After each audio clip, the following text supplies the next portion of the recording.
What's good? What's good? I'm back. Yours truly, one and only Paul Pickett, host of the Paul Pickett Podcast, aka Triple P, aka the Common Sense Podcast, your source for music, sports, politics, world events, and much, much more. Today I'm going to try a new feature, and it seems to make my stream lag a little bit. So hopefully we can figure it out and whatnot. But I've seen a podcaster share their screen on their cell phone on their live stream on their podcast. So I figured I could play some of my ads from my phone onto my podcast, or I could react to a tweet or pull up an article and react to that as well.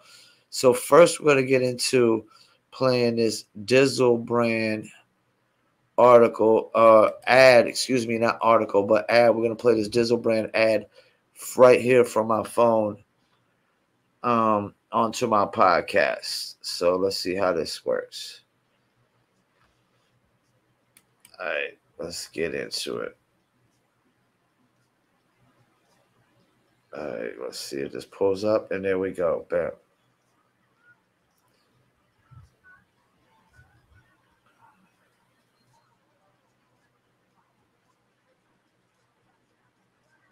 I'm thinking nice when I'm paused. Take a pause and talk. I'll drink up.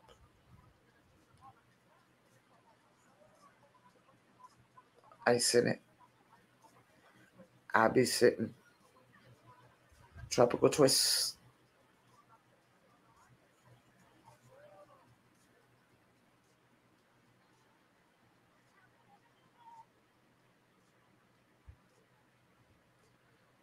That's right.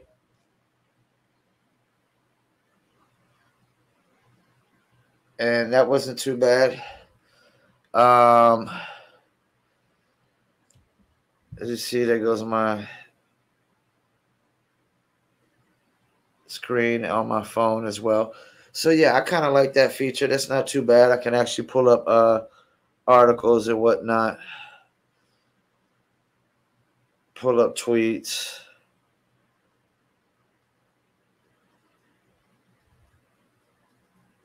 Yeah, so I like that. That's not too bad. All right, so don't forget, check out dizzlebrand.com below. Dizzle is a premium luxury liqueur mixed with agave, tequila, cognac, and orange liquor mango mix. If you want to order your very own bottle or bottles of Dizzle premium luxury liqueur, go to dizzlebrand.com, click on our locations, click on one of the top 3 website links. I recommend Emilio's Beverage. Must be 21 and over. Shipping and handling is included. Below that's locations in California, Oklahoma, Kansas, and Arkansas as well. And the Dizzle brand merch. Let me stand up, show you one of the t-shirts. You got the Dizzle established 2001 t-shirts available on dizzlebrand.com as well.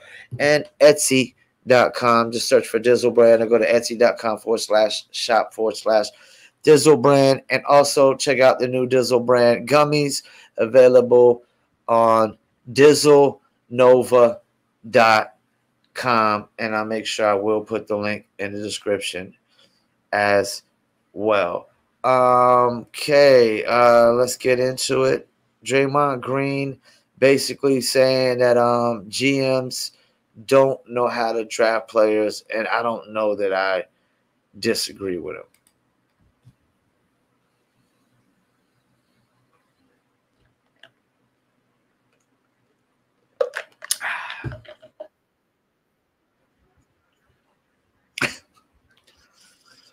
Indiana, Hey, Hurricane Indiana, maybe that's would have crazy. still been there. Because think about it, bro. We and G Hill's my guy, but we draft Kawhi, trade him draft day. Like, That's crazy. some shit that they fucked up on. Absolutely. Yeah, Absolutely. that's funny. You know, And let me chime in real quick. You see how he had to throw that out there real quick, like, because who'd he end up going to play with in L.A.? Kawhi. And the Pacers did trade Kawhi for George Hill. And, I don't know how old Paul George was then, but he was pretty young. I think Kawhi and Paul George timeline would have been close. Now we don't know if Kawhi Leonard would have developed in the same way as he did playing for the Pacers, but Yeah. Let's keep it moving. You knew Miles at 26, so you know everybody that got drafted in front of you. Oh, for sure. You know you got the whole list I down. keep tabs on all of them. That's crazy. Just be needing to know what's going on. Who that got drafted ahead of you was like the most ridiculous one to you? The most ridiculous? Which one? The most. I mean, shit. Wow. I can't wait to hear that. Listen, not to throw salt at anybody, but like Andrew Nicholson was drafted over me at like 19. That's the Saint Bonaventure. Yeah, you know, like you don't even know how to pronounce the school. And like you don't even know how to pronounce the school. Like we're like at the time, y'all are comparing us as big men who can face, you know, who can play back to the basket or face up to the basket. But I'm looking at this dude and like, number one, like he don't really look like a basketball player. Like you know, you got like I always tell people when it comes to winning, like a part of like half the battle is looking like a basketball player. When you're on a team and you look down, and you look at the other side of the floor, and if you see guys that don't look like basketball players, you automatically lose respect. And when you lose respect for those guys, you do things to them in the game that you otherwise wouldn't have done if you respected that guy. So that's half the battle. And so I'm like, this guy doesn't really even look like a basketball he player. didn't fit the bill. He had a weird body shape. You know, he's weird body shape. And like, I don't remember. Wrong, like, I don't have the body of Adonis, but you know, like weird body shape, and he like walks like this and like talks like this. And, he was a bucket though in college. There's no way that this guy is going to be better than me at basketball. Like I just don't see that. Like he don't have the thing, you know. And so like that was one that really pissed me off. Really pissed me off. Yeah. There are several others that went before me. But that was one where I'm like, we're getting compared. I worked out against him a couple times, and I didn't get drafted. Now, another one that really pissed me off, and this one didn't piss me off because I was a better basketball player than him, because he was fucking nice. Royce White. Royce White was super nice, and we did all of the same things. Like Royce, you know, he was more athletic than me, and Royce had big-ass hands. Yeah. And super talented. But, like, also another comparison. Yeah. And so the reason Royce White pissed me off and getting drafted way before me is not because he wasn't a good basketball player, because I actually believe if he didn't go through the stuff with the mental health that he did, I think he'd still be dominant in the NBA today. But it pissed me off because it's like, all right, we're very similar, and in all our workouts, we worked out against each other. And like there were some where I destroyed him, but I also remember a couple that he fucking destroyed me. And so I'm just like, all right, well, we're very similar. So if he's the 16th pick, I'm 35? Yeah, right. And I know that there's teams throughout the rest of these 19 picks in between, or 18 picks in between. He was either 16 or 18 because Houston and him and Terrence Jones, 16 and 18, Houston had both. And so I'm like, all right, well, and think about it, neither one of those draft picks really, Terrence Jones didn't really last that long in the league. Royce White didn't because of mental issues. But I get what he's saying. If I'm beating him more times than he's beating me, and we're similar players, why am I 16 and why is he 16th and I'm like 2 times that down the line on the draft? I'm 30-something. Yeah, man, a lot of these GMs be getting it wrong over and over and over again with these drafts. These teams in between, y'all see us similar, so like maybe they'll draft me, like none of them draft. So that's why Royce White pisses me off, because I thought we were very, very similar, and we worked out against each other a lot. Yeah. Sometimes he got the best of me. Sometimes I got the best of him. But I'm like, we're really similar. He's 16. I can't be 35. Right. So that was one that pissed me off, but for a totally different reason. I didn't really have everybody I went up against, I got drafted higher than. So I didn't really have no one that like I looked at it and was like, damn, like I should have went over him. Like, cause I didn't work out with nobody, like I say, that got drafted higher than me. But when you look at like, and I'm, shout out Epe Udo, but he gets drafted 6th to the Warriors. What could have been? Don't Steph, even remember him. Me that year, the following year, Clay, the following year after that, you. What could have been? You know what I mean? Like, and I nice. you gotta think about that shit when. I wish I was a GM. I mean, but this is the thing. Paul George is on the team. They might still be able to get, like, if Paul George gets there, they might still be able to get Steph, right? But who's to say once they get Steph and they got Paul George that they're going to be able to get Clay? Because Clay, they might have a later pick past Clay, and Clay might go at the same. Clay might go the same pick he would have when Golden State was there, and they might actually be picking 3 or 4 picks further down the line because they might be better. And then now you got what? Who's to say that once they got Clay, Steph, and Paul George, that they're not picking like almost very, very last. So like, it sounds good, these what ifs, coulda, shoulda, woulda. But they're not always realistic. Because would they been able to pay all these cats? I don't know. I think it worked out, obviously, me going 10th to Indiana, but when you think about it, it was like, damn, that could have been a crazy, like, Warriors was on some shit if they did that. Yeah. And you know what? Everybody always act like they got everything right. One thing I respect about Bob Myers is Bob say, Draymond can't be that smart, because if we were, we would have drafted you 7th when we had the 7th pick, or even 30th when we had the 30th pick.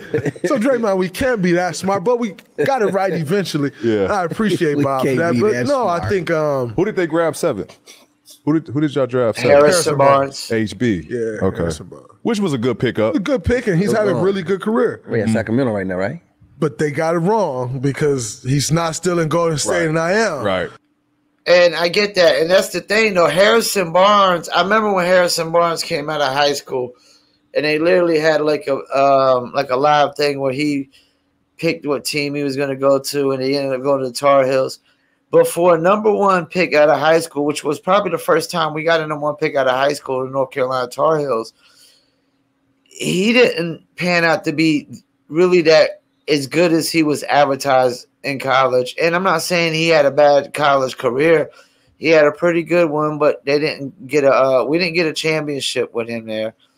And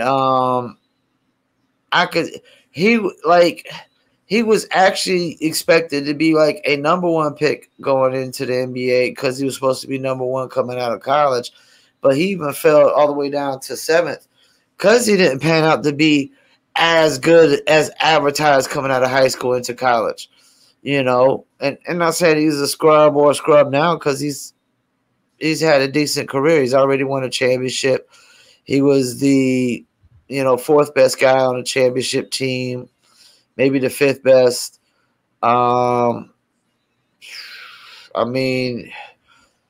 He's been a good contributor, averaging 15 to 19 a night, for the Mavs, and then now the Kings. But let's keep it moving. A little bit left. So you got it a little wrong. Right. Now, Harrison wasn't a bust, so it doesn't ring off as like wrong, right? Exactly. Because like I said, Harrison had a really damn good career, make $300 million. So it's not like you just failed. But you kind of got it wrong, though. Right? Yeah. Just a little bit. Yeah. Just a tad. Yeah. And then Festus Ezeli was 30th, which Festus, that's my guy. And Festus got derailed by injuries. Knees is. All right, so, yeah, you heard that. Draymond talking about, GMs getting it wrong. That's the thing. I always stress this. Really, only one team gets superstar free agents, and that's really mainly the Lakers. The Knicks have never really got a big superstar free agent, except maybe Maury Stoudemire, and his knees went out on him. Carmelo was traded there. Even the Lakers, that's the thing. Big market teams can always trade for superstars and win championships. Miami, Miami got LeBron as a free agent and Chris Bosh. They got Jimmy Butler. They got Shaq in a trade. It isn't a lot of teams that big superstar free agents will go to and play for. There's just not a lot. There's really maybe a couple out there, that's the thing. You can't really name none past the Lakers and Miami. All small market teams, they have to win in the draft. They have to draft their first best player, the second best player, and third best player. Golden State, draft Curry, draft Clay, draft Draymond. Denver Nuggets, draft Jokic.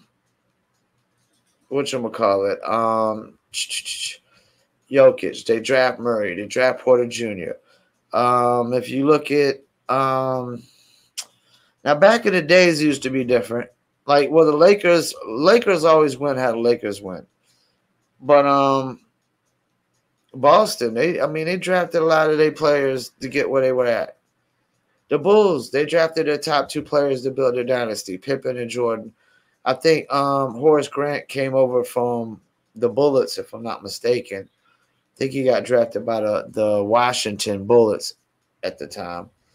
But you at least got to draft, I would say, at least your top two players nowadays in a small market team. Boston drafted both of their top two players, Jaylen Brown and Jason Tatum. When you look at San Antonio, when they won their dynasties, their championships through their little dynasty kind of run, they drafted Parker, they drafted David Robinson, drafted Tim Duncan, they drafted Ginobili. They drafted most of these guys, man. In small market teams, if you don't hit on the draft, what are we talking about? OKC's been doing really good. They drafted Josh Giddey, panning out. They drafted Jalen Williams, look like he's going to pan out. Chet Holmgren, if he's anything what he is in summer league in regular season, he's going to pan out. They drafted him. They traded for Shai Gilgeous-Alexander, but they traded for him when he was on a rookie contract. And that's another thing. You could trade small market teams. If you're going to trade to get a guy that's a potential superstar, you got to trade for him while he's on a rookie contract, like a Shai Gilgeous-Alexander. I'm a Charlotte Hornets guy. Charlotte Hornets, the biggest name player that Charlotte Hornets were able to get as a free agent, just a free agent signing, not a trade, but free agent signing, was Gordon Hayward. Gordon Hayward is the biggest name free agent ever signed with the Hornets. They traded for the biggest trade they ever pulled off was Al Jefferson from the Jazz to the Bobcats. They were the Charlotte Bobcats then. And he put up 2010 2 straight years, but his knees went out on him. They drafted Larry Johnson, drafted Alonzo Mourning, they drafted LaMelo Ball, and they drafted Kemba Walker. And out of all of those, I will probably say Kemba Walker's probably been the biggest difference maker so far, but I think LaMelo Ball has the potential to be the biggest difference maker. But GMs, they get it wrong a lot, man. Think about it. T-Wolves the year Curry. T-Wolves drafted Ricky Rubio and somebody Flint. Something Flint. Before, and then Curry went later. They drafted 2 point guards back to back and could have drafted Curry. You think about Portland Trailblazers could have drafted Jordan. See, a lot of times these teams get into this position where they want to draft for need. Think about a Portland when it drafted Jordan to go with Clyde. They could have made it work. Clyde could have went to small forward. Think about I think if Orlando would have kept Chris Webber instead of Penny Hardaway, I think they might could have had a better chance of winning that championship against Houston. You know, Shaq, Chris Webber, Nick Anderson, Dennis Scott, and just go get a point guard. It really doesn't matter at this point. But I'm trying to think of some other ones that they dudes drafted for need. Portland. Not Portland Pistons. The Pistons should have drafted Carmelo Anthony or Dwayne Wade.